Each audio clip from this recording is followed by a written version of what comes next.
Next up for organization, the power tools.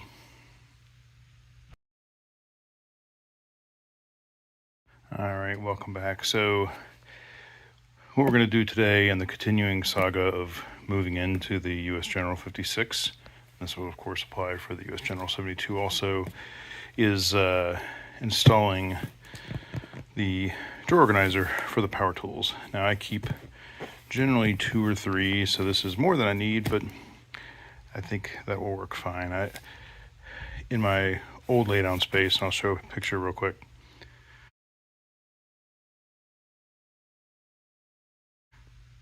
So that was the full bank, and here I was, or there I should say, I was putting my M12 stubby and my M18 impact wrenches in the top drawer where I could get to them, but they were taking a lot of laydown space. So if you looked at my math, if you will, on comparing the US General full bank to the 56-inch in terms of laydown space, this power drawer recovers some of my laydown space that I was calculating, because these don't lay down, they go in a drawer. So I kind of excluded the drawer from the laydown space calculation, and now it's time to get them in there. So let's see how hard this thing is to install. And by the way, we're super messy because my son decided to experience the manhole cover in front of him in our family Volvo and blew up the oil pan. So I've been scraping this morning that oil pan clean. Yeah, we're create chaos in the garage between that and the move-in of the 56. All right, contents of the box. It doesn't actually open this way. I cut it. It didn't seem to want to slide out gracefully, and I didn't want to make it, so I didn't. So kind of what you expect. Actually, it's not what I expect. I sort of expected the frame to already be built, but it is not. So that's part of the process, I suppose, is getting the sides. And I'm actually going to now read the directions. And just because I'm an idiot, and it took me a second to figure it out, the folded little ridge here, kind of this gizmo, this piece, they're all facing outwards. And that way you can use the tabs and the holes line up. It took me a second, not really. I mean, the illustration is right, but they don't really say. And I'm limited, so little foldy bits side out, so the self-tapping screws will fit correctly. All right, so once you have it all together like that, you're just using the same screws to kind of pick the height. So I took my M12 stubby, sort of dry fitted in here, and then figured out what the kind of the resting point would be. Actually, I guess I should pick one higher. I don't know.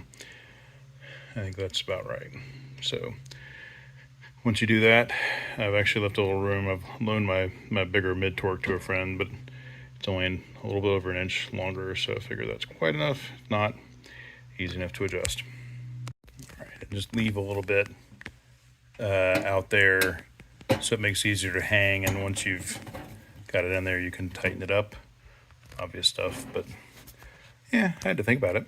All right, a bit of a dry fit, so I'm going to put my die grinder, my stubby, and I'll have the M18 once I get it back from my buddy here. And so the last thing you do is go ahead and pin all those in with the at the back here with one of those self-tapping screws.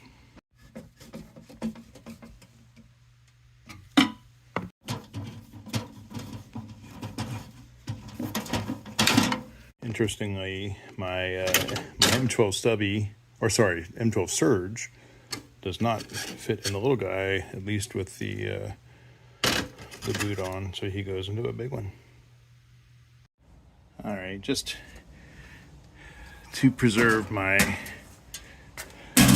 sense of tidiness and not worry too much about things, fluffed off the sides, or trimmed out with a little bit of masking tape, put that there just so I won't scratch anything up, because I'm clumsy. All right, I will say this. You're going to think you're going crazy, or I did anyway. It is not, I'm glad I did thought for a second I'd wasted your time maybe on the tape, but no, you're going to wiggle that thing in there. And I would take the center bar out so you can kind of press this in a little. It wants to catch down here on the latches or whatever, the holder for the drawer slides. And so you got to kind of waggle it in there. So tuck a microfiber, just cloth on the over drawer, ring this thing with some painter's tape if you want to just keep from dinging up the drawer.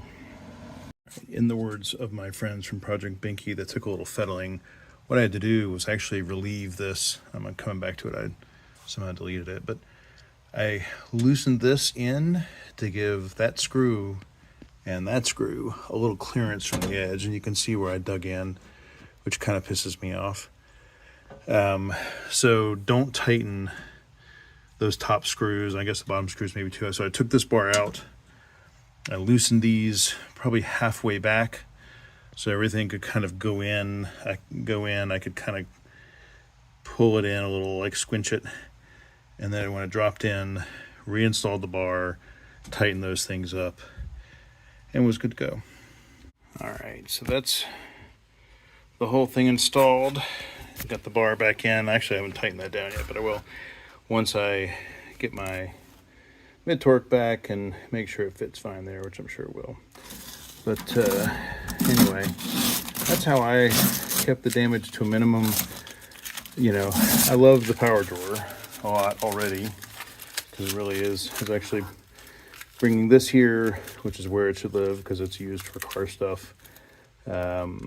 It's giving me good storage. I can tuck extra batteries down there, which take up flat space other places. So I like the power drawer. I would say for this money, I'd rather have bolts than self-tapping screws, or even better, you know, captured nut in a bolt or something. Unnecessarily scratchy would be my statement there. But once it's in, and it's not going to hurt anything. I'm a little annoyed with the scrape there, but it is a toolbox, so whatever. But yeah, happy I have it. The instructions could use some improvement, which is often true. But that's it. One more step. So have a peek at the rest of my US General series. I talk about the leather top I made and installation of that light and things like that. And generally speaking, stay messy.